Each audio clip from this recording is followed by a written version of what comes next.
মোল্লাহাটের সিংহাতে গ্রামে আধিপত্য বিস্তারকে কেন্দ্র করে দুই গ্রুপের সংঘর্ষে নিহত এক, আহত অর্ধ শতাধিক।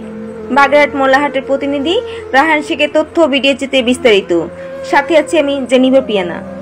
7 জুন শনিবার মোল্লাহাটের সিংহাতে গ্রামে দুই গ্রুপের আধিপত্য বিস্তারকে কেন্দ্র করে বিকাল আনুমানিক 5 ঘটিকার সময় সংঘর্ষ হয়। এতে একজন নিহত হন। নিহতের নাম আব্দুল আজিজ চৌধুরী, পিতা মোশাররফ হোসেন চৌধুরী।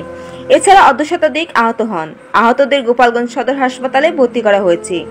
গুরুতর আহত একজনকে উন্নত চিকিৎসার জন্য ঢাকায় পাঠানো হয়েছে। রিপোর্ট লেখা পর্যন্ত কোনো মামলা হয়নি। এ তথ্য নিশ্চিত করেছেন মোল্লাহাট থানার ভারপ্রাপ্ত কর্মকর্তা জনাব শফিকুল ইসলাম। প্রত্যক্ষদর্শী গুরুতর আহতর নাম রফিকুল ইসলাম চৌধুরী। তিনি বলেন, দুষ্কৃতীরা পরিকল্পিতভাবে দেশীয় অস্ত্রশস্ত্র নিয়ে অতর্কিত হামলা চালায়। আমরা এ ঘটনার প্রকৃত দোষীদের দ্রুত আইনের আওতায় এনে দৃষ্টান্তমূলক বিচার দাবি করি।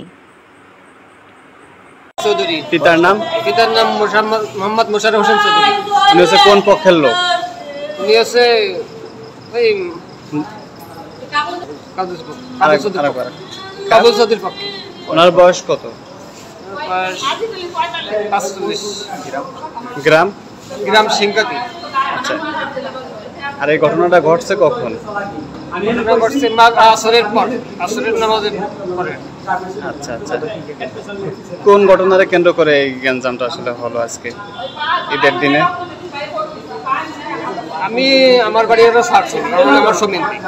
আমি এসে দেখছি যে ওই মুকুল চৌধুরীর বাড়ি, ওরা ওই এন্ট্রি পক্ষে লোক গ্রাহ করছে। আমি ওখানে গেছি।